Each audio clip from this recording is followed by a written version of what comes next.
त्याच्या सर्व परिवारासाठी आजचा हा खास असा शुभ दिन. शारदीय नवरात्र काळामध्ये या वातावरणामध्ये जनता सहकारी बँकेच्या बँकिंग सेवेचं महाराष्ट्र राज्याचे उपमुख्यमंत्री माननीय देवेंद्रजी फडणवीस यांचे चंद्रकांतदादा पाटील तसंच आपले डॉक्टर प्रवीणजी रबडगा जेवरांचं सर्व पदाधिकारी बँकेचे सर्व आणि बँकेच्या वतीनं मी विनया देसाई सूत्रसंचालिका निवेदिका या नात्याने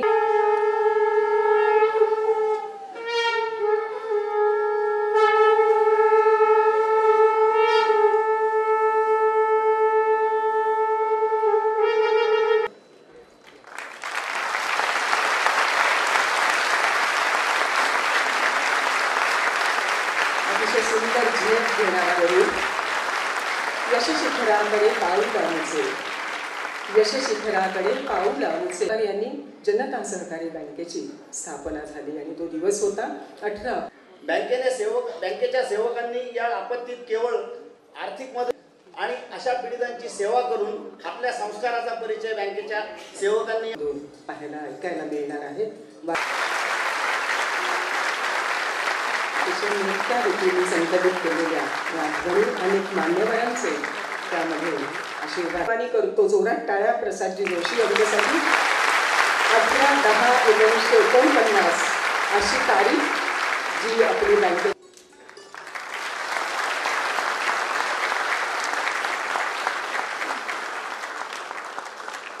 एक ग्रंथ भेट आपण इथे आवर्जून करण्यात येत आहोत.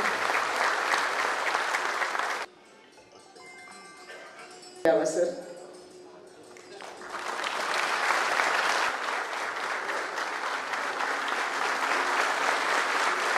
या स्वामीजींना इथे सन्मानित करत आहे. गोष्ट आहे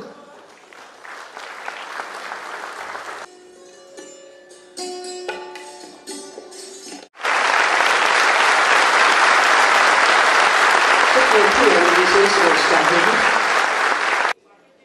विविध विभागवार देखील सभासद ग्राहकांच्या भेटी आर्थिक विषयांसंबंधी मान्यवर व्यक्तींची व्याख्याने देखील आयोजित केली जातील.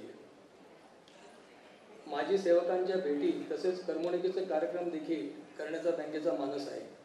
ग्राहक सभासद यांचे करता लवकरच आकर्षक व्याज देणारी दीर्घ मुदतीच्या कर्जरोख्यांची पुढची सिरीज देखील आम्ही आणणार आहोत. 18 नोव्हेंबर 2023 रोजी पुण्यातील अर्बन कोऑपरेटिव्ह बँक यांच्यासाठी RBI संचालकांकडून मार्गदर्शन व प्रबोधन यावरही सेमिनार करण्याचे आयोजले आहे. ग्राहकांसाठी आणि समाजातील दुर्बल घटकांसाठी तसेच महिला स्वयंसहायता बचत गट यांच्यासाठी सोपी व सुटसुटीत कर्ज योजना देखील बँकेने यापूर्वीच उपलब्ध करून दिली आहे. उच्च व तंत्र शिक्षण मंत्री आदरणीय श्री चंद्रकांतदादा पाटील आणि या कार्यक्रमाला आवर्जून उपस्थित असलेले बँकेचे सर्व सन्माननीय खातेदार, सभासद, अन्य बँकांचे माननीय अध्यक्ष, CEO, संचालक, विविध संस्थांचे पदाधिकारी, शासकीय अधिकारी, आवर्जून उपस्थित असलेले सन्माननीय लोकप्रतिनिधी आणि सेवक, माजी संचालक या सर्वांना सगळ्यात पहिली गोष्ट अशी की आपण बँकेकडे जेव्हा जातो तेव्हा अर्थातच आपल्याला बँकेसाठी व्याज द्यावं लागतं. आपल्याला आपण काही कर्ज घेतलं तर ते व्याज द्यावं लागतं.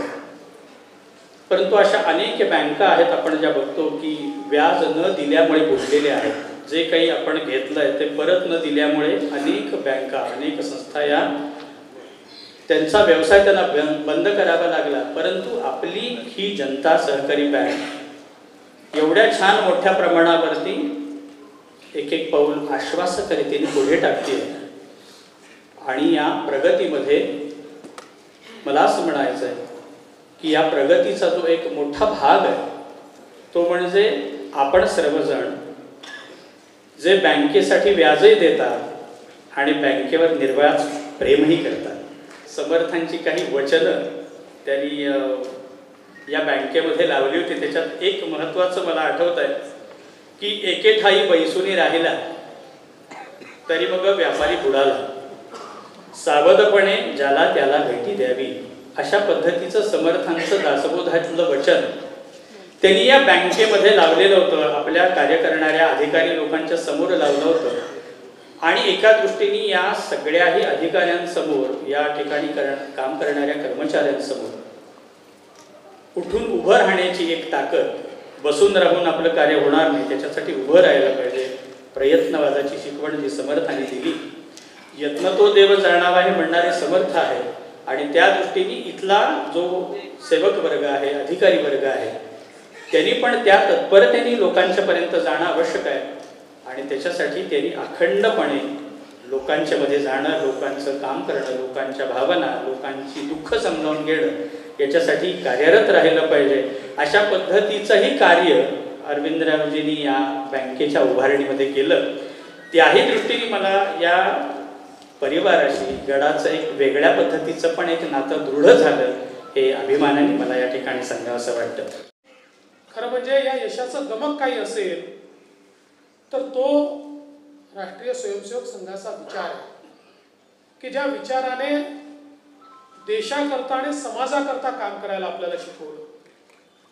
आणि मला असं वाटतं की एकदा विश्वस्त भावनेतून सहकारामध्ये ज्यावेळी मंडळी उतरतात त्यावेळी जी कुठली संस्था असते ती संस्था मोठीच होत जाते. आणि त्याचंच एक उदाहरण म्हणजे जनता सहकारी बँक आहे की ज्या बँकेने विलक्षण प्रगती केली. शेड्यूल बँकेचा दर्जा 1988 साली प्राप्त केला. ज्या काळामध्ये शेड्यूल बँकेचा दर्जा सहकारी बँकेला प्राप्त करणं कठीण होतं त्या काळात हा दर्जा प्राप्त केला. ज्या काळामध्ये बँकांचं विलिनीकरण करणं हे कठीण देखील होतं, नवं देखील होतं, अनेकांना अशक्य देखील वाटत होतं, अशा काळामध्ये बँकांचं विलिनीकरण करून त्या बँकांना वाचवायचं, त्याच्या ग्राहकांना वाचवायचं आणि आर्थिक जगतामध्ये जो काही एक विश्वास आहे तो विश्वास लोकांचा सहकार क्षेत्रावर राहिला पाहिजे या दृष्टीनं अशा प्रकारची विलिनीकरण देखील केली. आणि महाराष्ट्रासोबत गुजरातमध्ये देखील विलिनीकरण करून एक प्रकारे मल्टीस्टेट बँकेचा दर्जा हा या ठिकाणी प्राप्त झाला. आणि आता महाराष्ट्रातील 17 जिल्ह्यांमध्ये शाखा वेगवेगळ्या बँकेच्या चालतात आणि सातत्याने प्रगती बँक करते आहे. मगाशी सगळे पॅरामीटर्स आपल्याला या ठिकाणी दाखवले आणि या सगळ्या पॅरामीटर्सवर अतिशय चांगलं काम बँकेने केलं आहे. सगळ्यात महत्त्वाचं काही असेल तर जेव्हा आपण प्रगती करतो त्यावेळी प्रगतीसोबत रेलेव्हंट राहावं लागतं. बिना रेलेव्हन्सची जी प्रगती असते ती फार काळ टिकत नाही. आणि मग त्या त्या काळातली जी आव्हानं असतात त्या आव्हानांना स्वीकारायचं, त्यांना अंगीकारायचं आणि त्यांना सोबत घेऊन पुढे जायचं.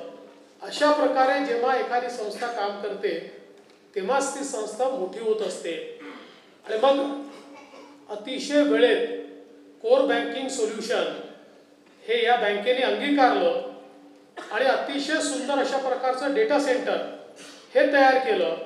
आणि सर्व प्रकारच्या आधुनिक बँकिंगची सुरुवात अगदी योग्य वेळी करणाऱ्या बँका जर सहकार क्षेत्रातल्या कुठल्या असतील तर त्यातली अग्रणी बँक ही जनता सहकारी बँक राहिली आहे.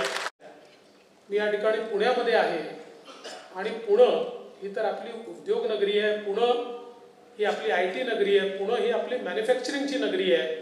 पुण्याच्या आसपास मोठ्या प्रमाणात मॅन्युफॅक्चरिंग आहे आणि दर आठवड्याला जगातनं कोणीतरी या ठिकाणी महाराष्ट्रात येतं, पुण्यात येतं आणि आम्हाला इन्व्हेस्टमेंट करायची आहे अशा प्रकारची या ठिकाणी आमच्याकडे त्यांच्याकडनं विचारणा होते. आणि मला सांगताना आनंद वाटतो की 2014 ते 19 ज्यावेळेस मी मुख्यमंत्री होतो त्यावेळी आपण फॉरेन डायरेक्ट इन्व्हेस्टमेंटमध्ये महाराष्ट्र पहिल्या क्रमांकावर होता. आणि पहिल्या क्रमांकावर म्हणजे किती तर एक वर्ष असं होतं की देशात जेवढी इन्व्हेस्टमेंट आली त्याच्या 42% महाराष्ट्रात आली. दुसरं वर्ष असं होतं की जगात जेवढी इन्व्हेस्टमेंट आली त्याच्या 49% महाराष्ट्रात आली. मात्र मध्यंतरीच्या 2 वर्षामध्ये एक वर्षी कर्नाटक पहिल्या क्रमांकावर गेला, दुसऱ्या वर्षी गुजरात पहिल्या क्रमांकावर गेला, पण तुमच्या आशीर्वादानं पुन्हा या ठिकाणी सत्ता बदल झाला आणि आता नुकतेच जे काही रिझल्ट आले त्याच्यामध्ये पुन्हा महाराष्ट्र पहिल्या क्रमांकावर गेलेला आहे. आज नंबर 1 झालाय. पुढच्या वर्षीचा क्वार्टर आला त्यातही नंबर 1 महाराष्ट्र आहे आणि महाराष्ट्रच नंबर 1 राहणार आहे.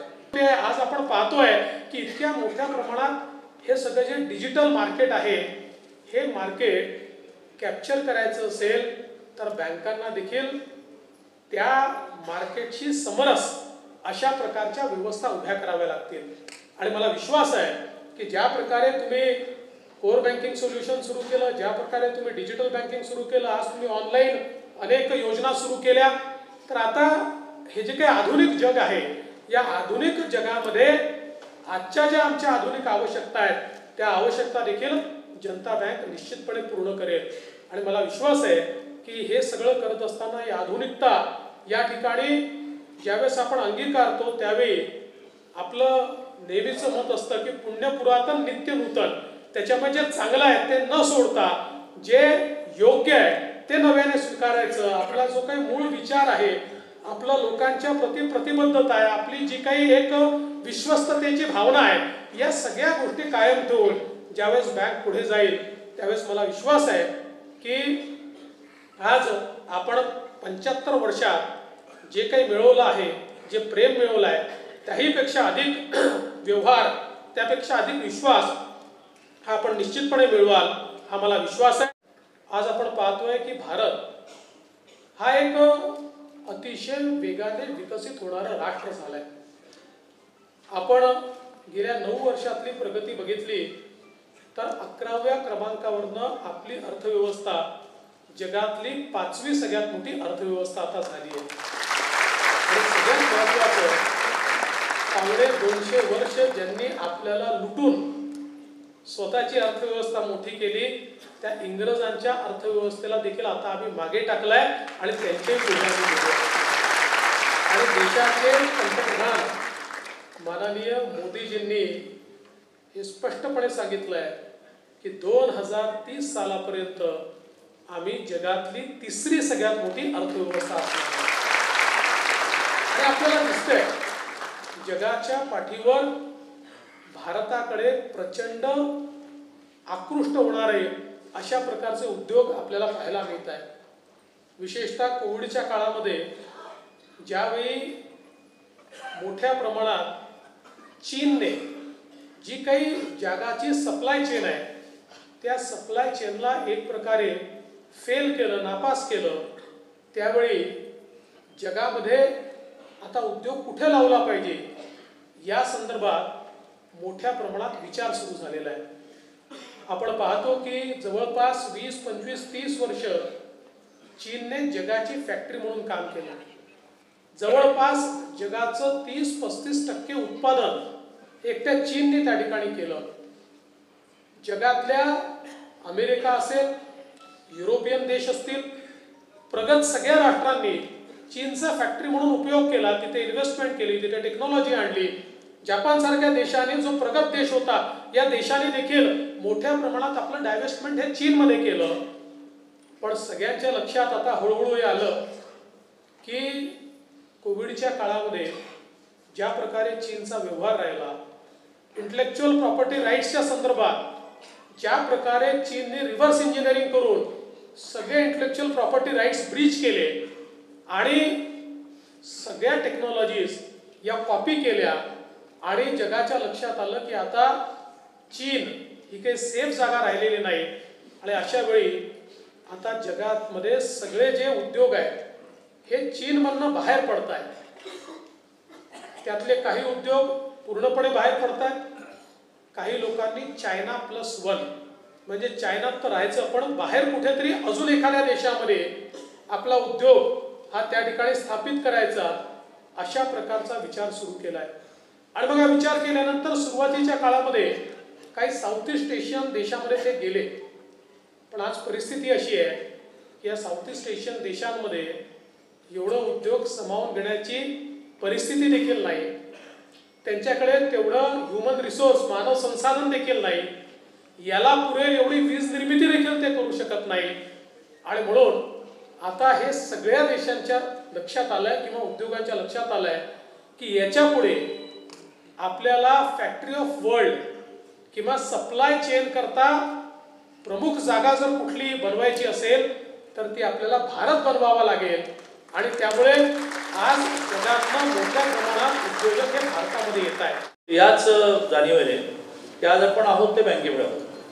अदरवाईज अनेक वेळेला अशी स्टेज आली की आपण संपलो आहोत, लोक आपल्या दारात येऊन बसणार आहेत आणि त्यामुळे सहकारी क्षेत्रातली बँक ही जर महाराष्ट्रामध्ये निर्माण झाली नसती तर सर्वसामान्य माणूस कधी व्यवसाय सुरू करू शकला असता. आज सकाळीच मी अण्णासाहेब पाटील आर्थिक महामंडळ जे सरकारचं आहे, ज्याने 15 लाखापर्यंतचं कर्ज बिनव्याजी दिल्यामुळे 70,000 तरुण तरुणींनी ते कर्ज घेतलं. त्यातल्या 5,000 लोकांनी आतापर्यंत 5 वर्ष पूर्ण झाल्यामुळे आपलं कर्जही परत केलं, कारण दर महिन्याचा हप्ता भरल्याशिवाय व्याजाची प्रतिभूती होत नाही, खूप रेग्युलर पेमेंट होता.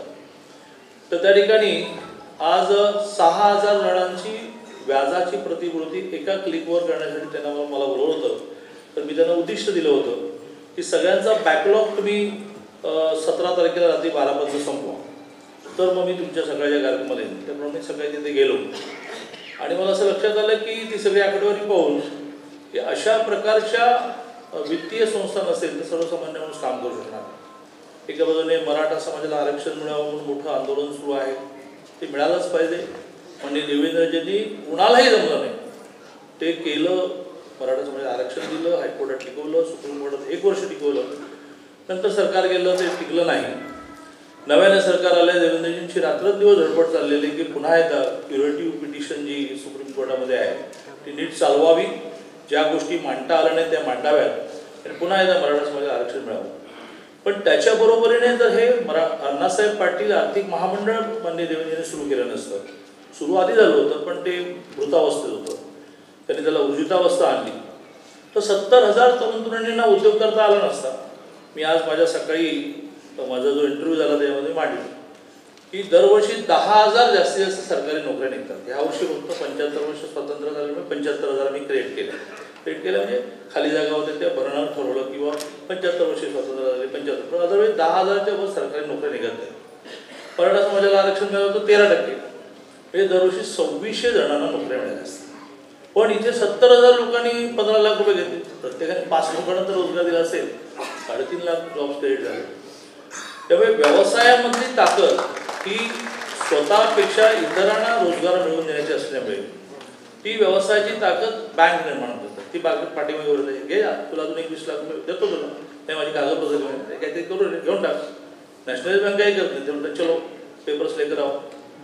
आणि त्यामुळे ही बँक आणि अशा सगळ्या सहकारी क्षेत्रातल्या बँका त्या वाढण्यातूनच जो नवीन वर्ग व्यवसाय देतो.